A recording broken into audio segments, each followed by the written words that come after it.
Coming to you live from Studio 6 in Seattle, keeping you up to date on technology while enjoying a little whiskey on the side.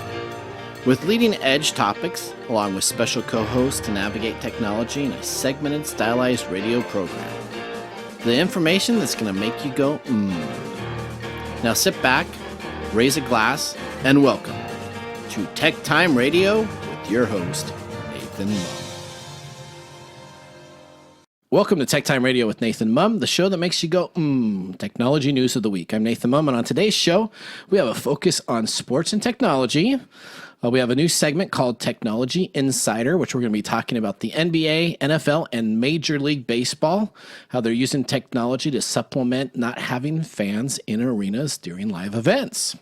We have an interesting COVID-19 death that renews the question of Uber and Lyft's responsibilities to drivers and many other items. We have a new co-host joining us today.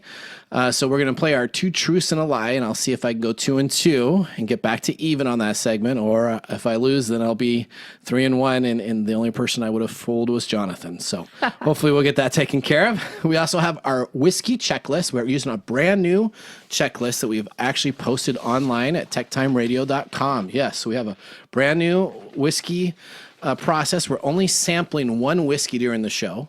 And essentially, we're going to do it during all 3 segments. And at the end, we're going to either give it a thumbs up or a thumbs down, like Siskel and Ebert used to do and Roger and Ebert does. Oh, old school. And old school on if we like it. So that will be exciting.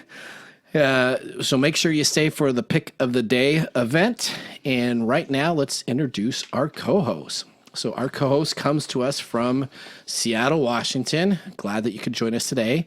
Her name is Gwen Way. Gwen, tell us a little bit about yourself. Oh, well, sure thing, Nathan. I actually have been thinking about it, and I realized that I just passed my 20th anniversary of working in technology. Okay, congratulations. So that makes me feel very happy and also very, very old. So what did you work on first? What was your first computer you worked on? My first computer was actually an old 386. Okay. And I had a Commodore before that, actually. Commodore 64? Now that I think about it. A Commodore 64. Yeah, okay. Old school. I can still do some of my basic basic programming. 10, print, hello, exactly. 2 loop X. Yeah, I got that. All the good stuff. And my first job was actually supporting some phone and fax software. Oh, wow. Back when we had modems, and I would listen to the modem sound and be able to tell you whether it's going to go through or not. 56K or 28K or 900 baud or, okay, great. Yeah. Well, welcome to the program. I've known you for about 6 years, 7 years? Something like that, I think, so we've known each other for quite a while. So Gwen is a technology expert. We're going to get into lots of technical expertise on some of our subjects, so I'm really excited about that. But before we start out, we are going to talk about our whiskey a little bit. It's a brown sugar bourbon that we're going to be sipping today. So in between the breaks, we can have some sips, and then we're going to have our chart to fill out here. It is a 60 proof bottle. It retails for about $20 a bottle itself. It was the world's best flavor in 2018 and 2019 by Whiskey Magazine. That's pretty impressive. So 2 years in a row. 2 years in a row. So we're going to give it a shot, and either we like it or we don't. We'll give it a thumbs up or thumbs down. So we got a brand new rating system. Let's take our first sip of the day. If you want to take our first sip, if you want to smell it. It does have a really sweet scent, and it's a beautiful, just kind of pale wheat color. Oh, I tasted some cinnamon in it. Oh, I think I taste the cinnamon. Was it a cinnamon flavor? Yeah, that's pretty good. It's almost like a Christmas cookie in a glass. It is. So we got plenty of glasses to go through. That'll be exciting. All right, so we have a new segment also that we're starting, which is essentially Nathan's top stories in 5 minutes. We have a 5-minute timer. I'm going to shoot through all of the new technology stories of the day, and we're going to comment on them and see how many I get through. So we're going to start that segment now. What's happening in technology? Nathan's top stories in the first 5 minutes. Story number 1. Amazon. It's all about Amazon. When Amazon's venture capital fund invested in Defined Crowd, it gained access to technology startups, finances, and other confidential information. Nearly 4 years later, in April, Amazon Cloud Computing Units launched an artificial intelligence product that does almost exactly what Defined Crowd does. Defined Crowd founder and chief executive Daniel Braga says that they are offering services to take a look at small companies that Amazon may be interested in partnering with. And what happened is they found out that they were revealing too much information because all of their trade secrets came on out with an Amazon product. So See, that's just terrible. I mean, I can't think of a better example of intellectual property theft than that right there. So it's kind of a big story right now. So Amazon's really getting hit in the news about taking ideas and meeting with investors, not investing in the companies, not investing in their ideas, and then coming out with competitive products within 6 months, a year later of the exact product that they had as a part of their deal-making process where they may decide to invest in it. Yeah, and see, at least in the 80s and 90s when Microsoft was doing similar things, they would purchase the company. So I worked at Microsoft, and that was a little, so Amazon's doing a little different, yes. So Microsoft would purchase a company, right? So if it was a competitor in their market space and they couldn't work out a deal, they would just come on in and end up buying the company. But Amazon is not doing that, and it is taking a look at some of the startups and potential takeovers of small companies, and instead of actually investing, what they're doing is they're taking their ideas and coming out with their own products internally. So I guess the lesson to be learned if you're a small company looking for investors is either limit the amount of information that you make available or just don't go to Amazon for money. Yeah, that's probably the best thing. So you can take a look at it on our True. We have a facts section on our website. If you want more information, you visit at TechTimeRadio.com. You can go and take a look more at that story. We got story number 2. We have Uber destroys thousands of bikes and scooters. Uber's destroying 1,000 electric bikes a day and scooters after selling its Jump business, which they used to rent out bikes, to Lime. Videos of its red bikes being crushed at U.S. recycling centers were shared on social media. Uber said that it decided to destroy 1,000 of its older model vehicles due to maintenance, liability, and safety concerns. See, and I have a pretty big bone to pick with them on this. There are so many other things that they could have done. They could have outright sold them and made a profit for Uber. Yeah, because they were pretty nice bikes. I rode on one in downtown Seattle a couple times. So exactly. And they were still functional. And if they didn't want to do that, they could have donated them to any of a number of resources, made them available to people who needed them, and had a fairly large tax write-off. Yeah, it's interesting that they're just destroying it. There's many different things that they could have worked with. And I know that they got city and grant funding for these, a lot of these processes. So they took kind of the grant money, paid bikes. Bikes didn't run out really well, so now they're destroying it. So it's very torn in that. I understand Lime is still successfully doing their bikes. Which is good. Which is good. Yeah, I don't know about destroying them and having them just taken care of. So that's story number 2. Story number 3, Twitter. Following Twitter Saturday admission that someone subverted its employees to gain control of 45 high-profile Twitter accounts. The vulnerability exploited Twitter, confirmed that these were for people with large-sized accounts. Bill Gates, Jeff Bezos, Barack Obama had one that was compromised. It was a pretty impressive feat of social engineering. So the attackers saw $121,000 worth of Bitcoin be transferred into these fake accounts for each of these billionaires. So billionaires were asking for money online, which is probably something that you shouldn't probably configure. It should be a red flag. Yeah, it's a pretty big red flag. Be careful, though, with cashing out those money because law enforcement agencies said that they are still tracking where those Bitcoin go. So that is story number 3. And you know what? That takes us to our time. We did not get to talk about the Sony wearable air conditioner. So if you want to find out about it, because it's kind of cool, you can especially this time of year. It is. You put it in your shirt and you have it taken care of. You can go and read more about that story at techtimeradio.com in the facts section, and there's a link there that will talk to you about that Sony reading area. So we got through our first segment. Sounds good. I'm Nathan Mumm and our co-host Gwen. We'll see you in a few virtual minutes. Right now, kids are learning in their kitchens and dining rooms and bedrooms. Families are redefining the word school. It's pretty inspiring. It's why at Xfinity, we're committed to helping kids keep learning. It's why we're working 24/7 to keep our network fast, reliable, and secure. We're providing affordable internet access to low-income families through our Internet Essentials program. And this is pretty cool. Just say education until your X1 voice remote to get free K-12 educational content. It's that easy. And you can learn more at at xfinity.com/prepare. Welcome back to TechTime Radio. We need to start the segment with a little sip of our whiskey, so I'm going to have another taste. I know that it tasted a little bit like that vanilla or cinnamon to start out with.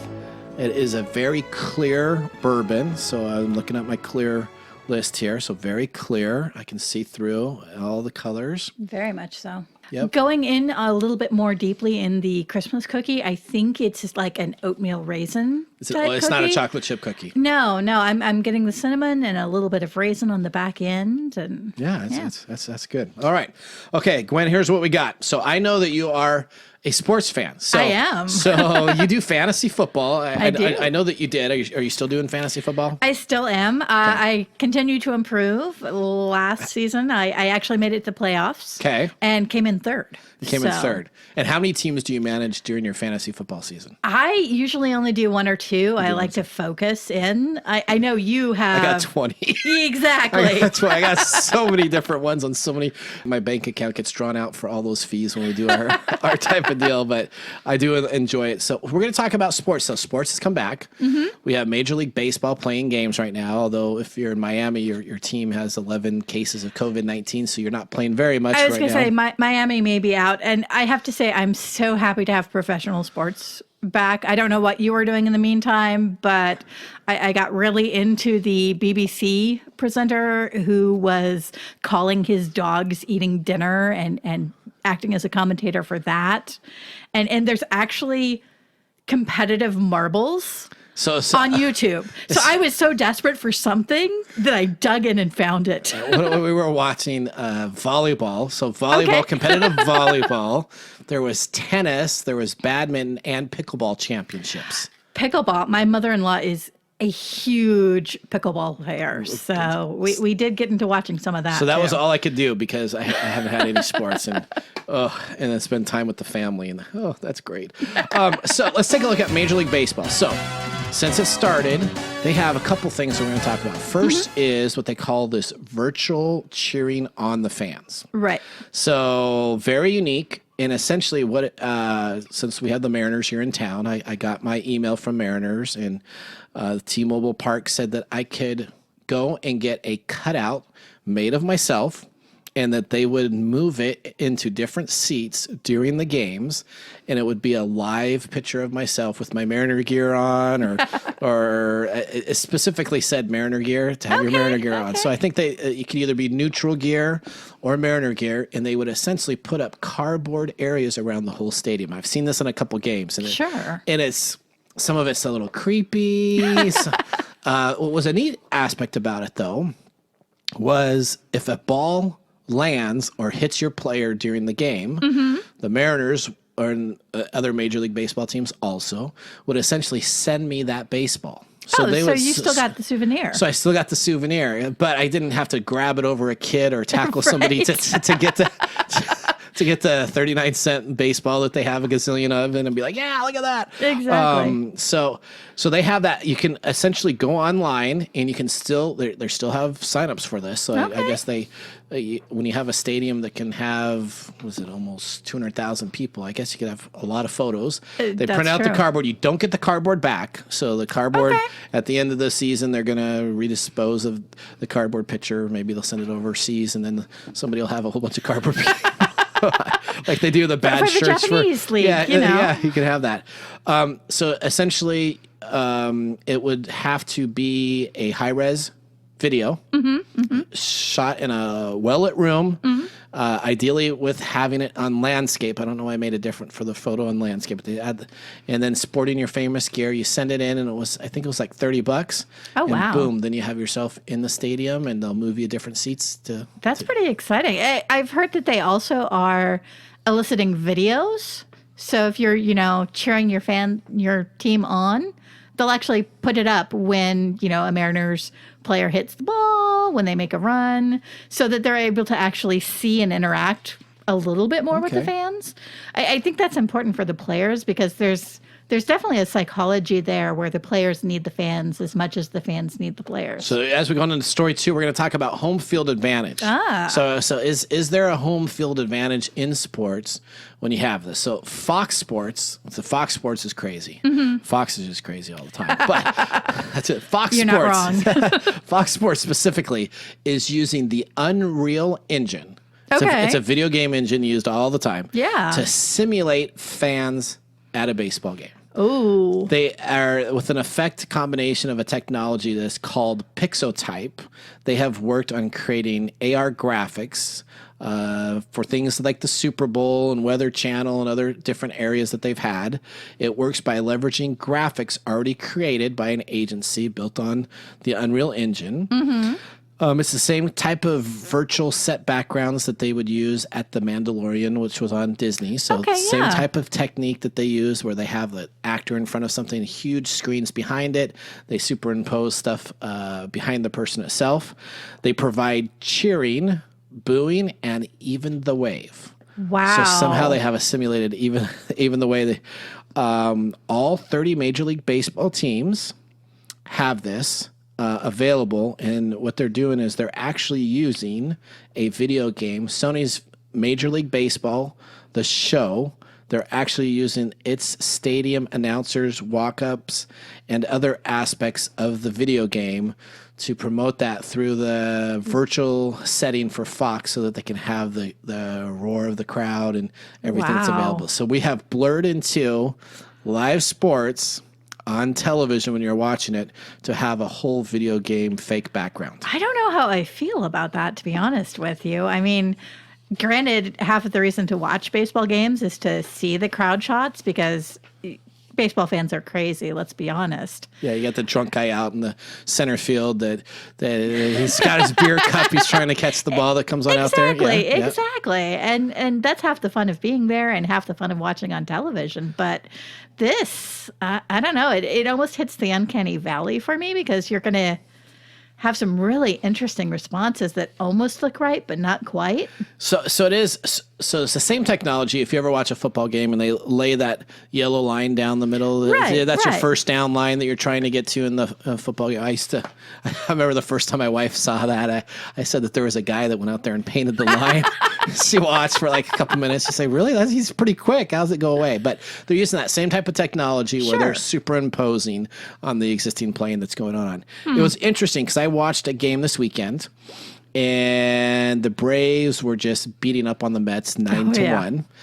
And they had a nice hit that came on out. And it was actually, I thought, pretty realistic. Instead of just piping in the music like they used to do on George Michael's Sports Machine on Sunday nights, where it's always, everybody's always screaming, yay. Yeah. Since they were up 9-1, they decided not to play any music because they were already getting killed, that their fans probably weren't going to be weren't too happy about it. So I thought I said, that's actually kind of realistic enough that it makes some sense there. Yeah.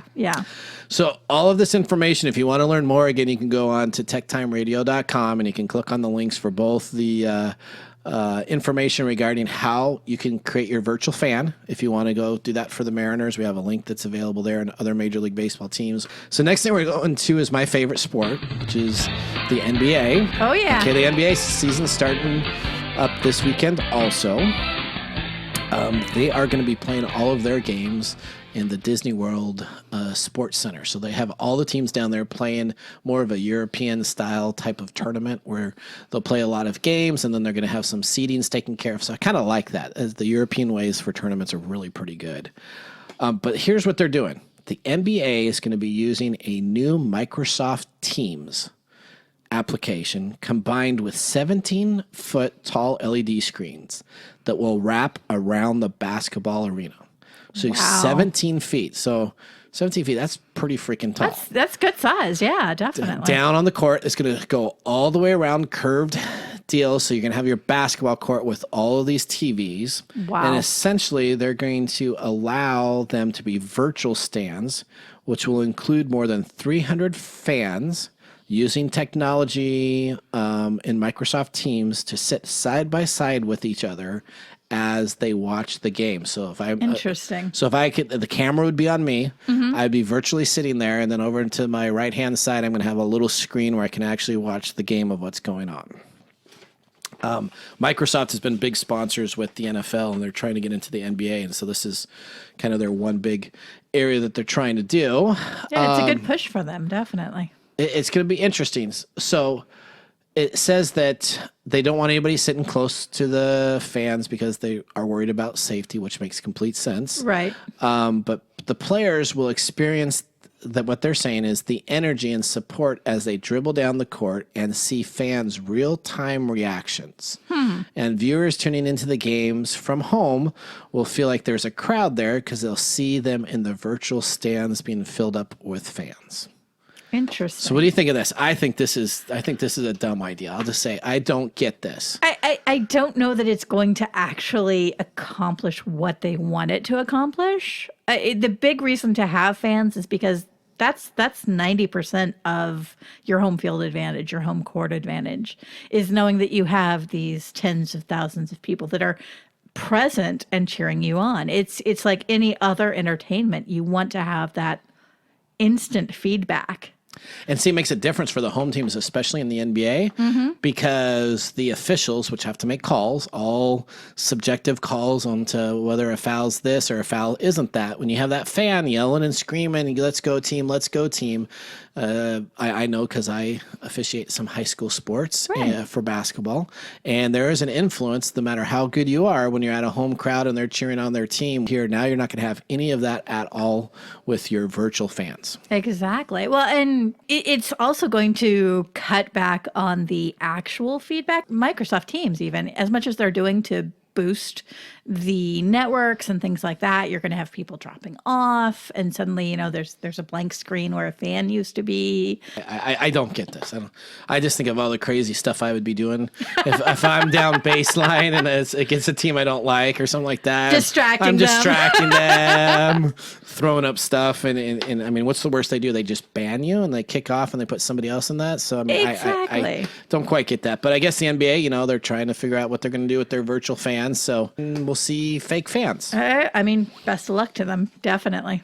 All right, our next segment we have here is regarding the NFL. Again, this is still the same topic here. So the NFL has not started their season yet, right? But again, if you're on any fantasy football league, as soon as they can get those up and available, they already have leagues and people are drafting. Oh yeah. Some NFL players are sitting out the season. They've chose to sit out the season. I know some other teams are doing some pretty drastic differences. I know specifically the Seahawks are having their two quarterbacks practice at different times, kind of staying away. So if one gets infected, they don't. Yeah. But the NFL. Governor Phil Murphy from New York was interviewed last week on The Fan with Moose and Maggie, and they asked him what are they going to do regarding the Giants and Jets, two NFL teams that share the same stadium. So unlike one team where you'll be on a home game for a week or two and then away, essentially MetLife Stadium gets used all the time for every weekend, and they've got the Jets or the Giants that are playing there. Which takes away the opportunity to deep clean. It does. So you don't have that time because teams are coming on in. They have essentially, the Giants and Jets both have announced Monday that they are not planning to have fans at their game for the foreseeable future.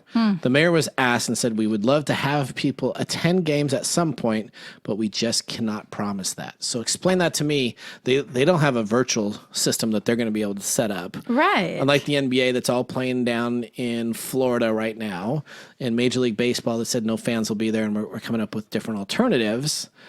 It's harder to find a cost-effective alternative for football, really. It is. So what happens if you're a sponsor expecting to have the NFL games? Think of the revenue that you would have from your fans. It's a pretty large market, pretty large stadium. A huge chunk, yeah. What's going to happen to the NFL if you cannot fill stadiums? Definitely. You're going to play in front of nobody? Is it going to be a nobody stadium there? Exactly. And you also think about all the workers that are not going to have jobs because there aren't fans that need to be cleaned up after or fed or just taken care food. of. Yeah.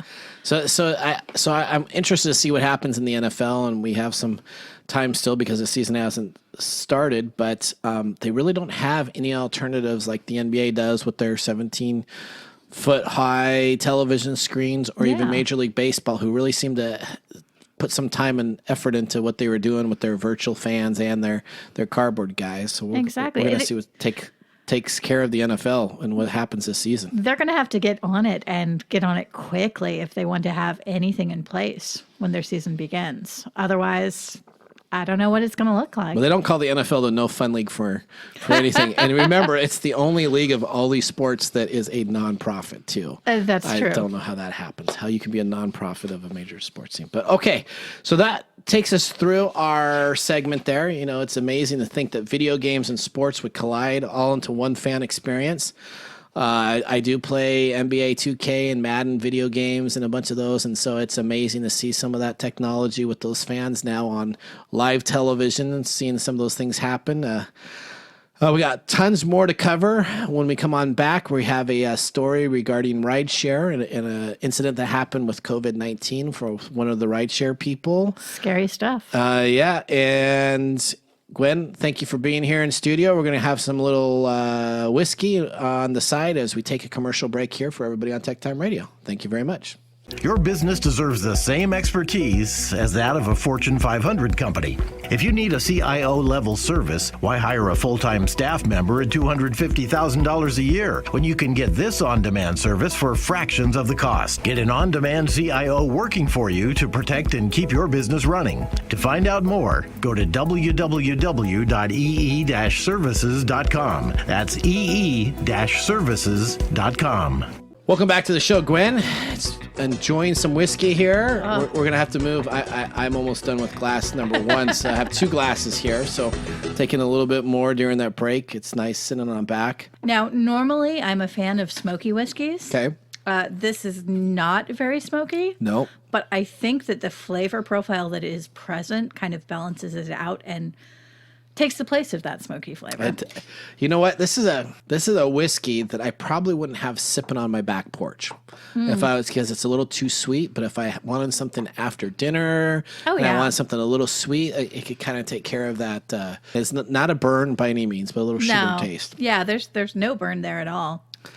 All right, so let's get into our next segment. All right. And our next segment that we have here is what I found on the web. What I found on the web.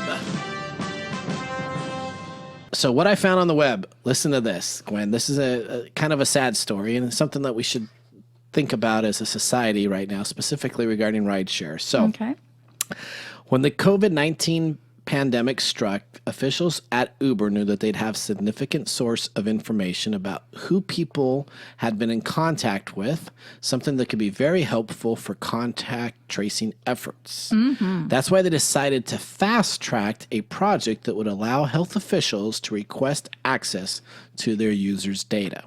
So anybody riding in a rideshare, Uber specifically has allowed anybody to share that data with the passenger that was riding in there and the driver to any of their contact tracing data sources. Okay. Uber started working on the idea in 2019. The portal had seen about 560 requests at that time for different information. Now it's got over 1 million requests for COVID-19 related data from all around the world. Wow. 158 of which originated from U.S. officials.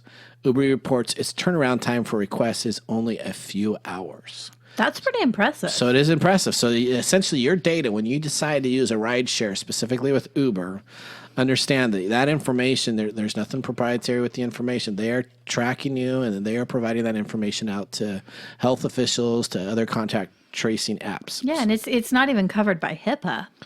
It's not personal medical information. It's not. It's just saying who drove X where, and this is what we got. So our timing ended up being very beneficial that allowed us to get the go-ahead before COVID started ramping up widely, said Mike Sullivan, the chief of global law enforcement for Uber.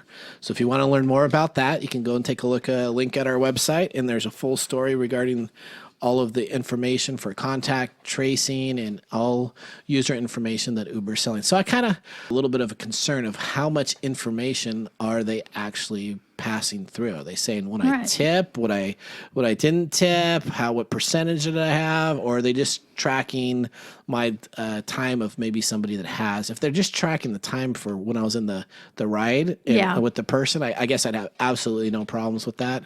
But I wonder if they're taking other data from that too. I mean, it's entirely possible. I know that Uber probably stores that data, and we have no real way to know what they're doing with it.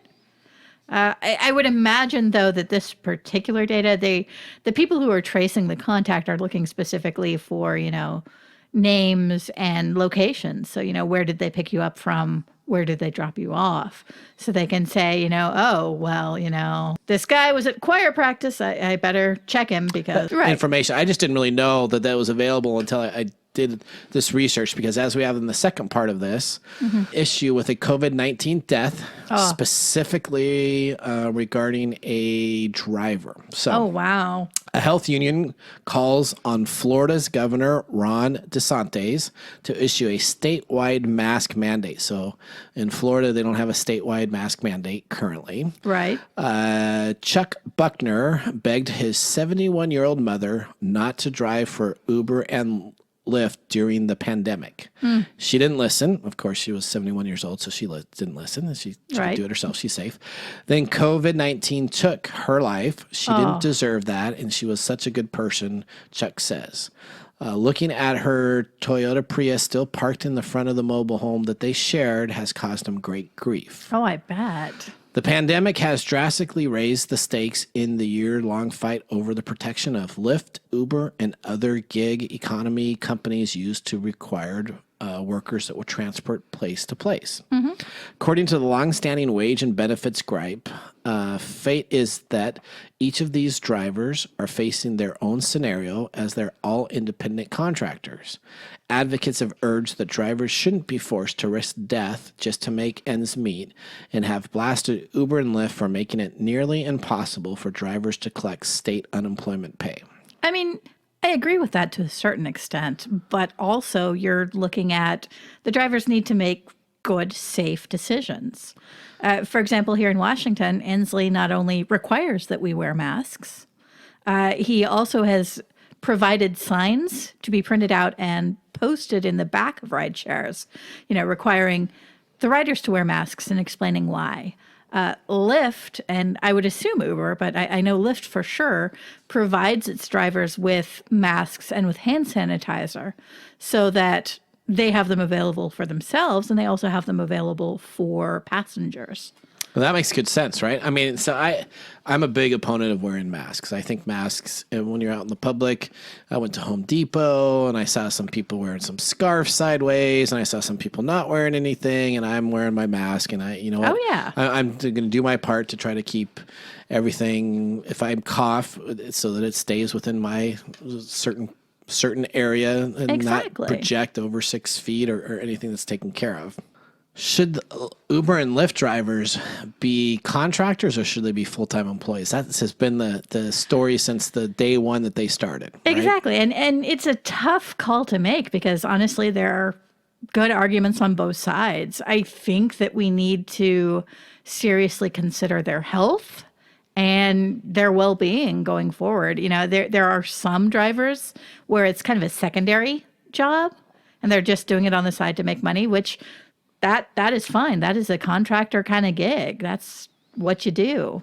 So listen to what Terry Belke, a San Diego-based driver and volunteer organization called Rideshare Drivers United, says that each of these companies have plenty of money, and yet they want to keep risking their drivers' lives because I guess we're expandable to them. So he came on out with a big press release saying that this was should be unavoidable. The company should be paying for all these employees to be sitting at home.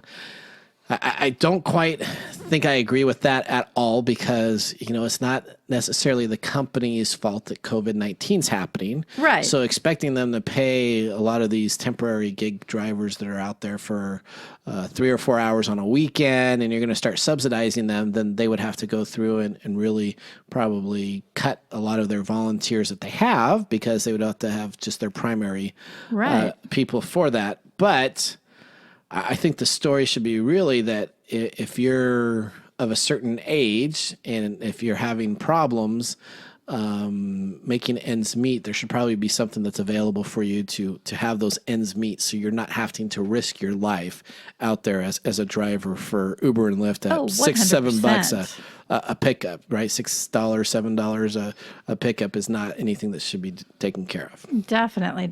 And I think that we need to maybe urge Uber and Lyft to look into perhaps having both full-time employees for drivers that drive full-time and then using the contractor positions for the drivers who drive 4 or 5 hours a week. So I think that. So Lyft and Uber have long maintained that their drivers should be classified as independent contractors because the freedom they have is setting their own schedules, right? So, you can decide if you're going to work at Friday night from 7 until 2 in the morning and pick everybody up, or you can decide that weekend you're going to want to go to on a vacation and go to the park with your family and you don't want to actually be doing Uber or Lyft. Right. So I see their points. I do think that if you had some full-time employees, I know some of the restaurant delivery services do that. I think Grubhub has a couple of their full-time employees. So when their part-time people are not picking up, their expectation is that those full-time people will have additional workloads and actually have to go through and deliver the stuff that's needed. Maybe a longer time. It may not be as quick, but that there's actually people that are doing that as a full-time job. Yeah, that makes sense. Yeah, I think the whole COVID-19 and ride sharing was really great. It had a huge boost, and I've used Uber and Lyft quite a bit especially when I was working downtown, and I could just park at a location. If I need to go downtown, I hop in there for $6-7. Boom, I got my time, and they'll come pick me up. And so I do believe though that with COVID-19, we're in a completely different era now, so there has to be that safety protection, both for the drivers and for the passengers that are being picked up, because this happened specifically to a driver, but the same thing could have happened in reverse, where a driver's sick and they're out there and maybe they're fighting through something, but they get a passenger that just helplessly decided to use that service, and now they're actually sick from COVID also. Exactly. Well, and the scary thing is, honestly, you don't know that you're passing it on for the first 10 days to 2 weeks, I think. Yeah, and then there's a whole incubation period, and you can have it where you're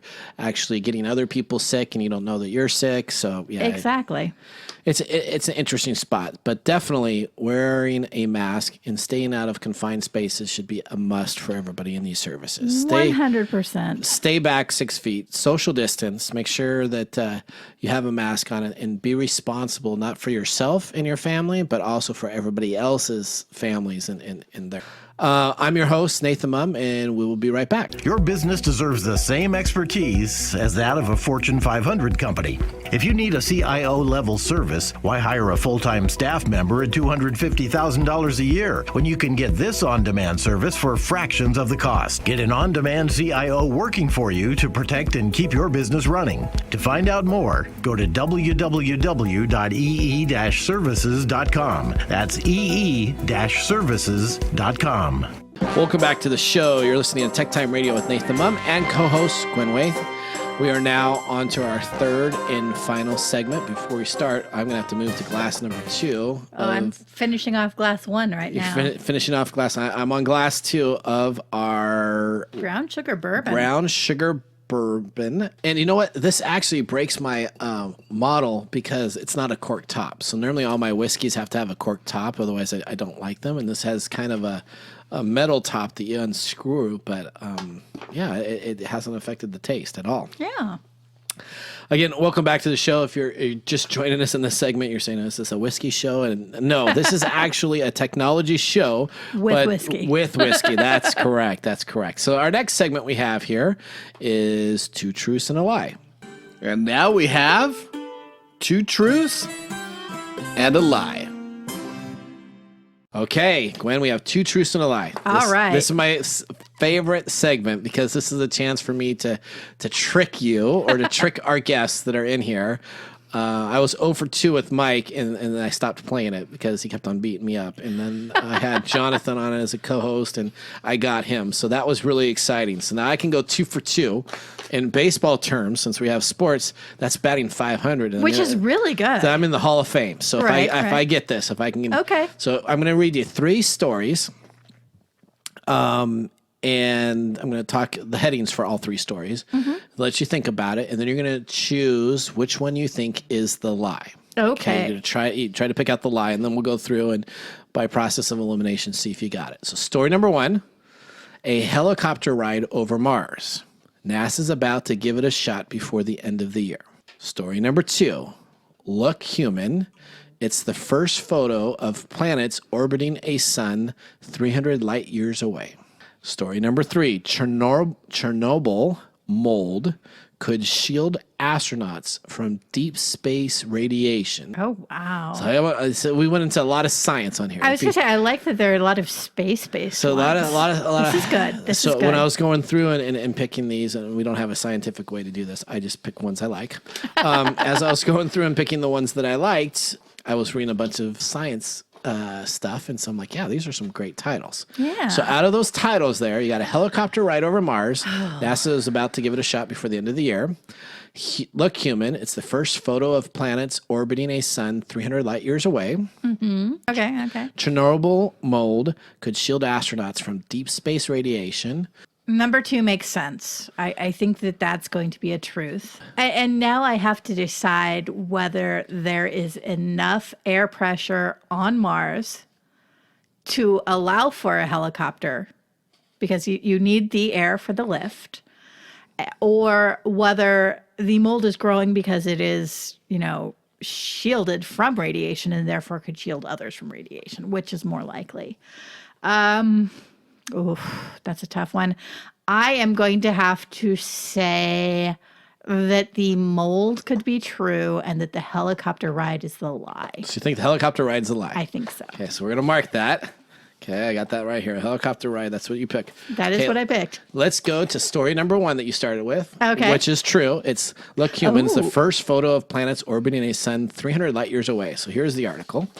The planetary system, TYC 8998-760-1. So again, you can click on our link on our website and read all about that. So is sitting 300 light years from Earth.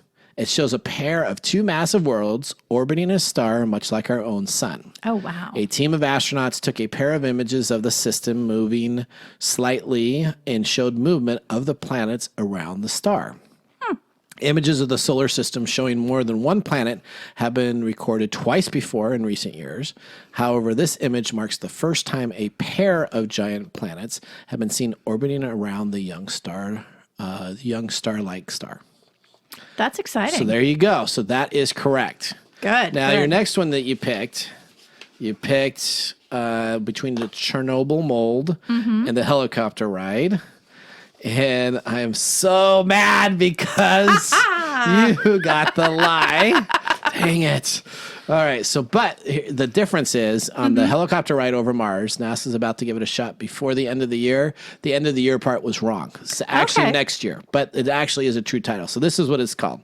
A helicopter ride over Mars. NASA's about to give it a shot. Later this week, NASA plans to launch its 4th Mars rover, Perseverance, on a 6-month journey to the Red Planet. Perseverance will boot up a mission to collect samples of Martian dirt that may have traces of ancient life in it that we're all excited about, so that it can return to Earth. But another mission later has been chosen to use a helicopter small autonomous vehicle called Ingenuity, so they named it. That's a good name. Yes. And so sometime next spring, probably in April, Ingenuity will spin up its rotor blades and become the first spacecraft to go airborne on Mars. Wow. That's actually really exciting. So I should have just not done the year. And dang it. Okay. And our last story, which is the most interesting, which I was like, so Chernobyl has been a very very sad part on our Earth where we had a bombing take place there with radioactive nuclear explosion happen. And but some good news is that science have recently discovered fungi that multiplies its still extreme radiation environment to form additional radiosynthesis that is able to actually block and convert gamma rays into chemical energy. See, that makes me a lot happier than the radioactive boars that are going crazy there right now. I'll hold on to the mold. You hold on to the mold. So they have surveyed some microgravity environments in low radiation areas where they could actually take this fungi, grow it on the ship as they're proceeding there. So by the time they got to whatever mission they needed to, they could actually use them to shield off and create bases based upon this mold that would protect the bases from it. Wow, that is super exciting. So isn't that cool in the science stuff? I like that. I was geeking out with my science stuff when I come up with those questions there. So I am now 1 in 3. Oh. So I am going to have to cry about that segment. But if we're sticking with the baseball, you're still hitting 250, which is a respectable. Yeah, I could play second base or shortstop. Yeah, it's still respectable. I could play, as long as I have a decent enough arm. I guess I could still play in the field, but I'd be close to being in the minors. So you're not going to be mopping up. They're not going to send you in to make sure that you get. I wouldn't have a good contract either. Exactly, I'd have to negotiate for every penny that I could get for. But yes, I could still probably play. If I was doing my local Mariners team, I could. You'd be fine. I'd be fine there. I could play for a couple years on that. All right. Well, that ends our segment here. 2 Truths and a Lie. Gwen, thanks for playing that. That's been fantastic. We're going to take a short commercial break, and then we're going to come on back with our pick of the day. New Advil Dual Action with acetaminophen fights pain in 2 ways. Advil targets pain at the source, while acetaminophen blocks pain signals. The future of pain relief is here. New Advil Dual Action. Welcome back to the show. You're listening to TechTime Radio with Nathan Mumm and co-host Gwen Wade. We have our third and final whiskey tasting before our pick of the day. So this is going to be really simple. Look at all your notes that you have regarding your whiskey. Right. And this is... I used to love watching Siskel and Ebert when they used to do the movies. Although I think they gave like Back to the Future during that time, both thumbs down. Exactly. And then Ebert went back and fixed it later. He's like, no, I was wrong. This is the either thumbs up or thumbs down. This is a $20 whiskey. It has won awards.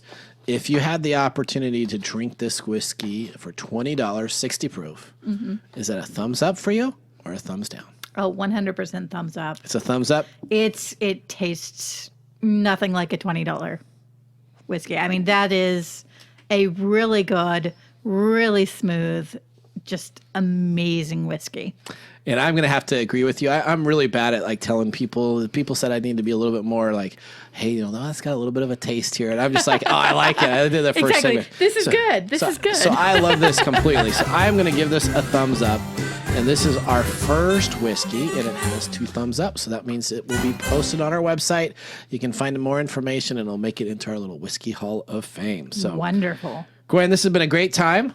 I love catching up with you. I know that we have Mike still out sick, taking care of coming back from COVID-19 and a bunch of areas. So man, I wish him the best. So he did test negative. So, okay, that's good. So he did test negative, and so he wanted me to make sure to tell everybody that he will be back, but he's recuperating from that. So next week we have an opening. Would you like to come on back? I'd love to have you back. I would love to, Nathan. This has been just a blast, and I will definitely come back. Well, that's good. We're going to do that. So we'll see you next week.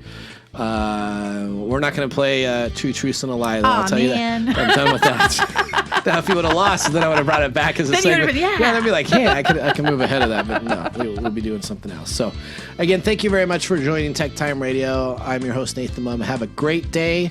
We will see everybody on episode 8. Thank you very much. Have a great day. Bye, all. Thank you for joining us for TechTime Radio today. I'm your host, Nathan Mumm. Hopefully enjoyed talking technology and, of course, having a little whiskey on the side. Remember, as we leave, Mumm's the word. Thank you for listening. If you like the show and want to learn more, please check us out at TechTimeRadio.com or on YouTube or your favorite podcast service. Just look for Tech Time Radio with Nathan Mumm.